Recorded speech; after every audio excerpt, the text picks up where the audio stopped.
तो जय हिंद, नमस्कार दोस्तों, आप सभी का स्वागत है अपने परिवार यूट्यूब चैनल पे। तो आज की इस वीडियो में हम लोग बात करने वाले हैं संपूर्ण गणित के बारे में। तो जो कि इसके पहले वाले वीडियो में आप लोगों को हमने कुछ प्रश्नों को करा दिए थे, आज उसके आगे से कराएंगे। तो देखिए, सबसे पहले हमारा प्रश्न क्या लिखा गया है।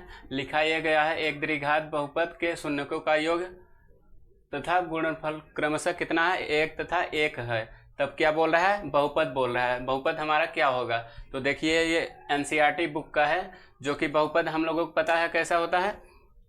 तो जैसे हम ऑप्शन की बात करें तो देखिए ऑप्शन दिया है हमारा x square minus x plus one दिया है, x square plus x plus one दिया है, और यहाँ x square plus x minus one दिया है, और डी नंबर ऑप्शन हमारा क्या दिया है, x square minus x minus one दिया है। तो जैसे हम ऑप्शन में अगर बोले तो ऑप्शन हमारा ए सही हो जाएगा। अब कैसे सही होगा ये भी बता दे रहे हैं। देखिए बोल रहा है क्या, योग बोल रहा है, तो हम कह सकते हैं एक द्विघात बोल रहा है, तो एक द्विघात का क्या होता है, एक द्विघात देखिए एक्स स्क्वायर होता है, एक्स स्क्वायर, और क्या बोल सकते हैं, योगफल बोल सकते हैं, योगफल बोल सकते हैं, और क्या कर सकते हैं, योगफल प्लस एक्स, और क्या बोलते हैं, शेष फल बोल रहा है, शेष फल गुणनफल बोल सकते हैं। ओके, गुणनफल दिया है तो गुणनफल यहाँ कर देंगे, ठीक है। गुणनफल तो क्या हो जाएगा हमारा, एक्स स्क्वायर हो जाएगा, और क्या हो जाएगा, माइनस का एक्स हो जाएगा, और प्लस कितना हो जाएगा, वन हो जाएगा। तो हमारा क्या ऑप्शन हो जाएगा, x square minus x plus one हो जाएगा। तो ऑप्शन नंबर हमारा ए सही हो जाएगा। अभी तो देखिए प्रश्न नंबर हमारा यहाँ 9 लिखा गया है, शून्यक 6 तथा माइनस 1 वाले कितने बहुपद होंगे। और जो कि प्रश्न कब का है, तो हमारा 2023 का है, ठीक है। तो देखिए लिखा क्या गया है ऑप्शन में, ए 2 3 3 से अधिक, यानी पूछ रहा है बहुपद कितने होंगे। तो हम बात करेंगे, जैसे हम यहाँ बात करें योग की, तो ये योग हमारा क्या हो जाएगा, योग हमारा हो जाएगा 6 है, तो यहाँ क्या कर सकते हैं, 6 प्लस माइनस 1 कर सकते हैं, इक्वल टू कितना हो जाएगा, ये 5 हो जाएगा, ठीक है। यहाँ क्या हो जाएगा, 5 हो जाएगा। अब यहाँ जैसे योग हो गया, फिर क्या बोल सकते हैं, गुणनफल बोल सकते हैं, ठीक है। गुणनफल बराबर क्या बोल सकते हैं, 6 गुणते कितना बोल सकते हैं, -1 कर सकते हैं, माइनस क्या बोल सकते हैं, -1 बोल सकते हैं, इक्वल टू कितना हो जाएगा, -6 हो जाएगा। अब यहाँ पर जैसे बात करें तो हम क्या बोल सकते हैं, अब यहाँ हम बोल सकते हैं बहुपद। देखिए बहुपद में क्या कर सकते हैं, एक्स स्क्वायर माइनस क्या बोल सकते हैं, -5x बोल सकते हैं, और क्या कर सकते हैं, -6 कह सकते हैं। अब यहाँ पर जैसे बात करें तो हम यहाँ एक बार जैसे मान ले रहे हैं 2 से गुणा कर दे रहे हैं। अब जैसे यहाँ 2 से गुणा करेंगे तो कितना हो जाएगा, 2x स्क्वायर हो जाएगा, 2x हो जाएगा, माइनस कितना हो जाएगा, -10x हो जाएगा, और कितना हो जाएगा, 12 हो जाएगा, 10x ये हो जाएगा, यहाँ पर क्या हो जाएगा, 10x हो जाएगा, माइनस कितना हो जाएगा, 12 हो जाएगा। अब यहाँ पर जैसे मान लो, फिर से एक बार हम मान रहे हैं कि यहाँ 3 से हम अगर गुणा कर दें, 3 से गुणा कर दें तो क्या हो जाएगा, यहाँ 3x हो जाएगा, 3x स्क्वायर हो जाएगा, और माइनस कितना हो जाएगा, 15 हो जाएगा, 15x हो जाएगा, और माइनस कितना हो जाएगा, 18 हो जाएगा। तो यहाँ हम क्या बोल सकते हैं, तो देखिए ऑप्शन हमारा कौन सा सही हो जाएगा, तो हम कह सकते हैं 3 से अधिक हो सकता है, 3 से अधिक हो सकता है। तो देखिए योगफल बराबर है 6 प्लस -1 इक्वल टू कितना, 5 आ जाएगा, ठीक है। तो अब यहाँ जैसे बात करें तो यहाँ 6 गुणते -1 इक्वल टू कितना हो जाएगा, -6 हो जाएगा, यहाँ माइनस होगा, ठीक है। तो हम एक बार एक्स स्क्वायर में क्या कर रहे हैं, 3 से गुणा, मान लो एक बार 2 से कर रहे हैं, फिर क्या कर रहे हैं, एक बार हम 3 से कर रहे हैं, तो 3 से करेंगे तो 3x स्क्वायर -15 माइनस कितना आ जाएगा, 18 आ जाएगा, यहाँ क्या आ जाएगा, 2x माइनस 10, और माइनस कितना आ जाएगा, 12 आ जाएगा, ठीक है। यहाँ तक कि आप लोगों को अच्छे से समझ में आ गया होगा। तो हमारा ये ऑप्शन कौन सा सही हो जाएगा, तो डी नंबर सही हो जाएगा। यहाँ तक कि आप लोगों को हमें लग रहा है अच्छे से समझ में आ गया होगा। तो आइए हम इसका आगे का प्रश्न देखते हैं।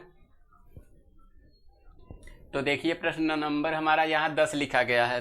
लिखा क्या गया है, यदि 3x plus 2py equal to कितना है, 2 है, और क्या बोल रहा है, 2x plus 5 plus 1 equal to कितना है, 0 द्वारा निरूपित रेखाएं परस्पर पर समांतर हैं तो क्या बोल रहा है, पी का मान ज्ञात कीजिए। और कब का ये क्वेश्चन है, तो 2024 में पूछा गया था। ये पक्का इंपॉर्टेंट प्रश्न है जो कि बार बार पूछे जा रहे हैं। ठीक है, ऐसे प्रश्न मोस्ट इंपॉर्टेंट के साथ है।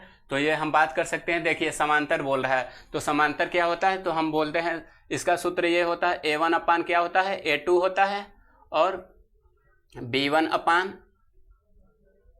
अपान क्या होता है, B2 होता है। ठीक है, और क्या होता है, डज नॉट इक्वल टू क्या, C1 अपान C2 होता है। ठीक है, C1 अपान C2 होता है। तो हम बोल सकते हैं A1 का मान कितना है, तो 3 है, और A2 का मान कितना है, 2 है, और बराबर में है B2 का मान कितना है, यहाँ 2 है, 2p है, और यहाँ कितना है, 5 है। ठीक है, तो हम इतना ही सिद्ध कर रहे हैं। और यहाँ क्या है, डज नॉट इक्वल टू क्या है, C का मान कितना है, 2 है, और ये कितना है, 1 है, यहाँ -2 आएगा। ठीक है, तो अब देखिए हम इसे सिद्ध करेंगे तो क्या होगा, देखिए इसका कैंची गुणा कर देंगे। क्या करेंगे, कैंची गुणा कर देंगे, तो क्या हो जाएगा, 3 पचे कितना होगा, 15 हो जाएगा, और 2 दूनी कितना हो जाएगा, 4 हो जाएगा, 4p हो जाएगा। ठीक है, 4p हो जाएगा। अब इसके आगे क्या करेंगे, तो p हम इस साइड पक्षांतर कर रहे हैं, और क्या कर रहे हैं, ये 15 है, 15 ऐसे लिख दे रहे हैं, और ये क्या हो जाएगा, 4। तो क्या हम बोल सकते हैं p का मान कितना निकल कर आया, तो 4, 15/4। तो हमारा ऑप्शन कौन सा सही हो जाएगा, तो हम बोल सकते हैं ऑप्शन नंबर हमारा ए सही हो जाएगा, ए ऑप्शन सही हो जाएगा। ठीक है, यहाँ तक कि हमें लग रहा है आप लोगों को अच्छे से समझ में आ गया होगा। तो इसके आगे आइए हम देखते हैं प्रश्नों को कैसे होता है। तो देखिए प्रश्न नंबर हमारा 11 यहाँ लिखा गया है निम्नलिखित सारणी का माध्य होगा। 2025 का सेट है जो कि बार बार क्वेश्चन पूछे जा रहे हैं। तो देखिए लिखा क्या है, वर्ग अंतराल में क्या है, 2 से 4 है, 4 से 6, 6 से 8, 8 से 10, 10 से 12 है, और बारंबारता क्या है, 2 4 7 3 4 है। ठीक है, और यहाँ क्या है, बहुविकल्पी में देखिए ऑप्शन दिया गया है 0.6, 6.3, 7.0, 7.3 दिया है। तो देखिए ऐसे प्रश्न कैसे होते हैं बहुविकल्पी में, जबकि जल्दी करना रहे तो हम बोल सकते हैं ऑप्शन हमारा डी हो जाएगा, बट कैसे होगा ये भी जानना जरूरी है। तो देखिए कैसे हम करेंगे। तो सबसे पहले हम इसका देखिए एक्स निकालेंगे, और क्या करेंगे, एफ भी पता करना होगा, और क्या पता करना होगा, एफ एक्स। ठीक है, एफ एक्स भी पता करना होगा। तो अब यहाँ हम क्या करेंगे, सबसे पहले एक्स, इसे एक बार दोनों के क्या करते हैं, जोड़ते हैं। तो जोड़ने के बाद उसके क्या कर देंगे, आधा कर देंगे। तो यहाँ कितना हो जाएगा, 3 हो जाएगा। ऐसे इसका भी करेंगे तो यहाँ कितना हो जाएगा, 5 हो जाएगा। अब फिर यहाँ जैसे आगे बात करें तो यहाँ कितना हो जाएगा, 7 हो जाएगा। अब यहाँ कितना हो जाएगा, तो यहाँ 9 हो जाएगा, यहाँ 11 हो जाएगा यहाँ दर। ठीक है, यहाँ तक कि हमें लग रहा है आप लोगों को अच्छे से समझ में आ गया होगा। अब इसके आगे देखिए क्या होगा, अब इसको क्या कर देंगे, ऐसे उतार देंगे, बारंबारता को ऐसे उतार देंगे। तो क्या हो जाएगा, 2 हो जाएगा, 4 हो जाएगा, यहाँ 7 हो जाएगा, यहाँ क्या हो जाएगा, 3 हो जाएगा, और यहाँ क्या हो जाएगा, 4 हो जाएगा। ठीक है, 4 हो जाएगा। तो अब इसका देखिए इसका क्या करेंगे, हम गुणा कर देते हैं। तो कितना हो जाएगा, 6 हो जाएगा, यहाँ क्या हो जाएगा, 20 हो जाएगा। अब यहाँ 49 हो जाएगा। ठीक है, और यहाँ कितना हो जाएगा, 27 हो जाएगा, यहाँ कितना हो जाएगा, 44। ठीक है, 44 हो जाएगा। तो अब हम बात करेंगे।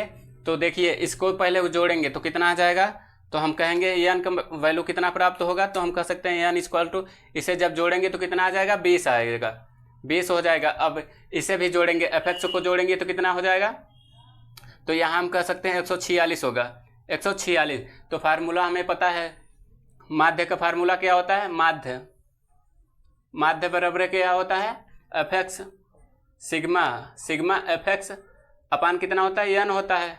ठीक है, यहाँ तक कि हमें लग रहा है आप लोगों को समझ में आ गया होगा। तो देखिए एफ एक्स का वैल्यू कितना है, तो 146 है, 146 है, और बटे में कितना है, एन का मान कितना है, तो 20 है, 20। तो हम ऐसे कर देंगे, अब इसे काटेंगे तो कितना हो जाएगा, 2 सत्ते 14 होगा, 2 सत्ते 14 होगा, और 2 तिहाई 6 हो जाएगा। यहाँ कितना हो जाएगा, 10 हो जाएगा। तो हम बोल सकते हैं 73 बट्टा कितना हो जाएगा 10 हो जाएगा। अब इसे फिर एक दिया काटेंगे तो कितना आ जाएगा, तो यहाँ आ जाएगा 7.3, 7.3।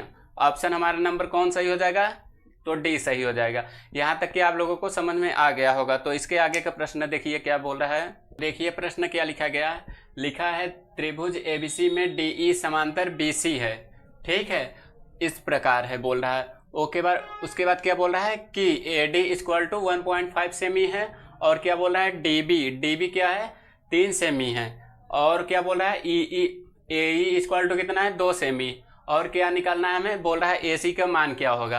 तो देखिए क्या बोल रहा है, त्रिभुज, कोई त्रिभुज है, मान लीजिए क्या है ये, एक क्या है त्रिभुज है, त्रिभुज है, मान लीजिए ये क्या है ए है, और ये क्या है बी है, ये सी, ठीक है। अब बोल रहा है क्या डीई समांतर है, डीई समांतर किसके है, बी सी के। तो क्या बोल सकते हैं यहाँ अगर हम, तो देखिए यहाँ कह सकते हैं डी, ये क्या हो गया डी हो गया, और ये क्या हो गया ई, समांतर है किसके, बीसी के। तो देखिए अब क्या बोल रहा है एडी का वैल्यू कितना है 1.5 सेमी है, सेमी है। अब देखिए आगे क्या बोल रहा है, फिर बीडी का वैल्यू कितना दिया है 3 सेंटीमीटर, यानी कि यहाँ से यहाँ तक के वैल्यू कितना दिया है 3 सेंटीमीटर दिया है, ठीक है। और आगे क्या दिया है एई का वैल्यू कितना दिया है 2 सेमी, ठीक है, ठीक है। अब बोल क्या रहा है हमें एसी का वैल्यू प्राप्त करना है, एसी का वैल्यू प्राप्त करना है। तो देखिए ये प्रश्न कैसे होगा, तो देखिए सबसे पहले हम क्या करेंगे, सबसे पहले ये करेंगे एडी अपन क्या करेंगे डीबी करेंगे, और क्या करेंगे एई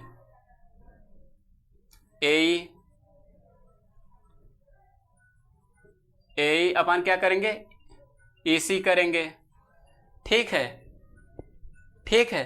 तो अब आगे देखिए क्या होगा, तो हम यह कह सकते हैं एडी का वैल्यू कितना है 1.5 है, और बीडी का वैल्यू कितना है 3 है। अब यहाँ दर्जे से बात करें एई का मान कितना है, एई का मान 2 सेंटीमीटर है, 2 सेंटीमीटर है। ईसी क्या है, ईसी का वैल्यू पहले प्राप्त करेंगे, ठीक है, ईसी का वैल्यू प्राप्त करेंगे तब जाके हमें इसका वैल्यू मिलेगा, तब क्या करेंगे एसी का वैल्यू निकालेंगे। अब यहाँ तक देखिए इसका क्या करेंगे हम, इसको जब पहले काट देंगे तो यहाँ कितना आ जाएगा 2 आ जाएगा। तो अब देखिए इसके आगे जैसे बात करें तो यहाँ हम बोल सकते हैं 1 बट्टा क्या हो जाएगा 2 हो जाएगा, और बराबर क्या 2, और बट्टा कितना हो जाएगा ईसी हो जाएगा, ईसी का वैल्यू हो जाएगा। अब इसका क्या कर देंगे तिरछा गुणा कर देंगे, तो क्या हो जाएगा 2 दूनी 4 सेमी हो जाएगा, 4 सेमी किसका वैल्यू प्राप्त हुआ, तो हम बोल सकते हैं ईसी का वैल्यू प्राप्त हुआ है, ठीक है। एसी का प्राप्त हो गया, तो हमें निकालना किसका है, एसी का निकालना है। तो हम क्या बोल सकते हैं, तो हम कह सकते हैं एसी बराबर क्या कह सकते हैं, क्या कह सकते हैं एई प्लस क्या बोल सकते हैं ईसी बोल सकते हैं, ठीक है। तो क्या हो जाएगा एसी इक्वल टू क्या हो जाएगा, एई का मान कितना है, एई का मान कितना है 2 है, तो 2 लिख देंगे। अब यहाँ कितना है, ये 4 है, 4 निकल कर आया है, ठीक है। तो यहाँ पर कितना हो जाएगा, एसी बराबर कितना हो जाएगा 6 सेमी हो जाएगा, 6 सेमी हो जाएगा, ठीक है। यहाँ तक कि हमें लग रहा है आप लोगों को अच्छे से समझ में आ गया होगा। तो ऑप्शन नंबर हमारा कौन सही हो जाएगा, तो हम बोल सकते हैं ऑप्शन नंबर हमारा ए सही हो जाएगा, ऑप्शन ए नंबर सही हो जाएगा, ठीक है। यहाँ तक के समझ में आ गया होगा। तो आइए आगे का प्रश्न हम देखते हैं। तो देखिए प्रश्न हमारा क्या लिखा है, जो कि लिखा क्या गया है, बिंदुओं 2,3 और 4,1 के बीच की दूरी क्या होगी, ठीक है। जो कि ये बहुत ज़्यादा महत्वपूर्ण है, ऑब्जेक्टिव क्वेश्चन में भी पूछता है और सब्जेक्टिव क्वेश्चन में भी, जो कि ये हमारा क्या बोल सकते हैं इम्पोर्टेंट, ठीक है। इसे नोट कर लेना चाहे तो आप लोग। तो देखिए क्या होगा, क्या दिया है ऑप्शन 2√2 मात्र केवल होगा, या तो कहेंगे √2 होगा, या 3 होगा, या क्या बोल सकते हैं 2 होगा। तो देखिए क्या होता है, 2 बिंदुओं के बीच की दूरी क्या होती है, तो हम मान ले रहे हैं पी क्यू इक्वल टू क्या मान ले रहे हैं, इसका सूत्र क्या होता है, तो हम कह सकते हैं x2 - x1 का होल स्क्वायर प्लस क्या होता है y2 माइनस क्या y1 का होल स्क्वायर होता है। ठीक है, तो हमें यहां तक के पता है। तो x1 का मान क्या है, देखिए x2 का मान कितना है 2 है। ठीक है, और यहाँ कितना है 4 और होल स्क्वायर प्लस है। ठीक है, अब यहाँ देखा जाए तो y2 को यहाँ क्या है 3 है और माइनस क्या है 1 है। अब इसका मान जब निकालेंगे तो क्या हो जाएगा हमारा, यहाँ हो जाएगा -2 का होल स्क्वायर प्लस क्या हो जाएगा 2 का होल स्क्वायर। तो अब यहाँ क्या हो जाएगा, तो हम बोल सकते हैं 4 प्लस क्या हो जाएगा 4 हो जाएगा। ठीक है, अब इसके आगे क्या हो जाएगा, तो 8 हो जाएगा। अब 8 का जब गुणनखंड करेंगे तो क्या होगा हमारा, 8 का जब गुणनखंड करेंगे तो होगा हमारा 8 इक्वल टू क्या होगा 2 इंटू 2 इंटू क्या होता है 2 2 दूनी 4 4 दूनी 2 दूनी 4 4 दूनी 8 होता है। तो हम बोल सकते हैं क्या होगा 2√2 होगा। हमारा यही ऑप्शन सही हो जाएगा। तो यहाँ दर कौन सा होगा, तो हम बोल सकते हैं ऑप्शन नंबर ए हमारा सही हो जाएगा, जो कि ऑप्शन ए पर हम सही टिक लगा देंगे। ठीक है, तो हमें लग रहा है यहाँ तक कि आप लोगों को अच्छे से समझ में आ गया होगा। तो इसके आगे का आइए हम प्रश्नों को देखते हैं। तो देखिए ये हमारा 14 नंबर प्रश्न क्या लिखा गया है, लिखा गया है 10 सेमी भुजा वाले दो घन है और संलयन है फलनों का मिलकर एक ठोस बनाया जाता है। इससे प्राप्त घनाभ का पृष्ठीय क्षेत्रफल क्या होगा। देखिए ये जो कि मोस्ट इम्पॉर्टेंट क्वेश्चन है, जो कि बहुत ज़्यादा बार बार पूछे जा रहे हैं। ठीक है, तो देखिए हम क्या बोल सकते हैं इम्पॉर्टेंट। यहाँ तक कि हमें लग रहा है आप लोगों को अच्छे से समझ में आ गया होगा। तो देखिए क्या बात कर रहा है, घन की बात कर रहा है। तो घन क्या होता है हमारा, घन भुजा, यानी कि भुजा का बात हो रहा है। ठीक है, तो क्या हो जाएगा ए कितना दिया है 10 सेंटीमीटर दिया, 10 दिया है 10 सेंटीमीटर। ठीक है, अब यहाँ बात किसका भी हो रहा है, यहाँ दर बात हो रहा है भुजा, घन का तो हो ही रहा था। अब किसका भी बात हो रहा है यहाँ दर, यहाँ घनाभ की भी बात हो रहा है। तो हम बोल सकते हैं घनाभ। अब यहाँ दर क्या बात आ गई, घनाभ की भी बात आ गई। यहाँ दर जैसे मानिए ये क्या हो गया, एक घन है, क्या है घन है। अब यहाँ दर जैसे देखा जाए,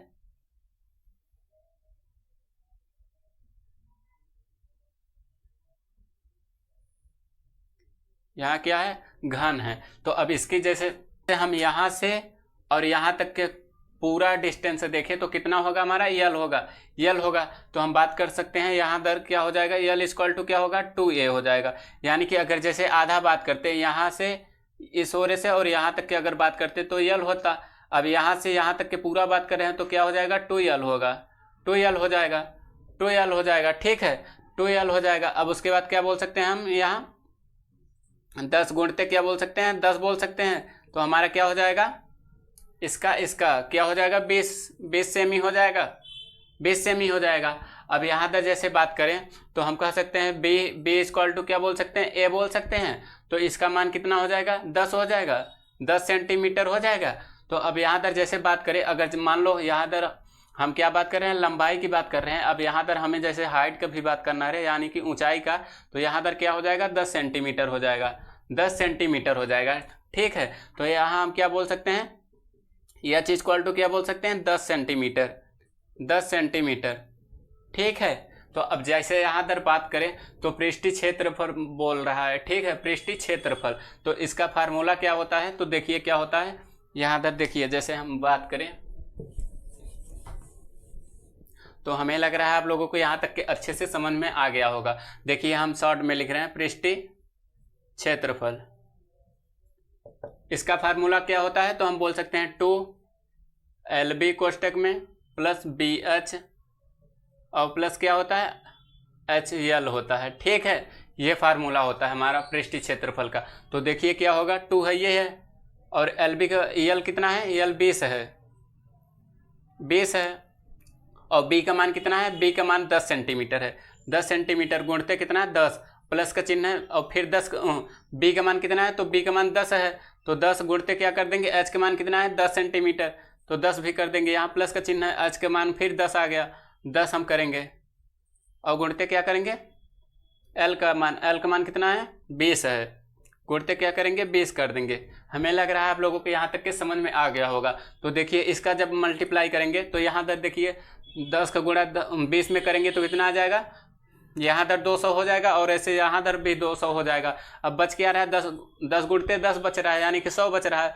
2 दूनी 4, 4 और 1 कितना होता है 5, तो हम बोल सकते हैं यहाँ कितना आ जाएगा 500 आ जाएगा। अब जब इसका मल्टीप्लाई करेंगे 2 गुणते 500 को मल्टीप्लाई करेंगे तो कितना आ जाएगा हमारा, हम बोल सकते हैं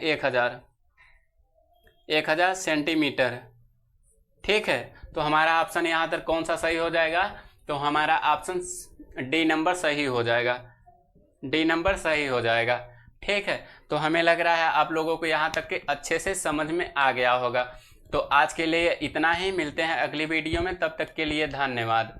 तो देखिए सबसे पहले आप लोगों को कुछ बता दें, तो देखिए प्रश्न लगाना आपकी जिम्मेदारी है। देखिए अब जितना ही प्रैक्टिस करेंगे आप लोग उतना ही बेहतर नंबर आएगा। अगर आप लोग चाहते हैं बोर्ड एग्जाम में अच्छे नंबर लाने के लिए तो अच्छी मेहनत भी करनी पड़ेगी।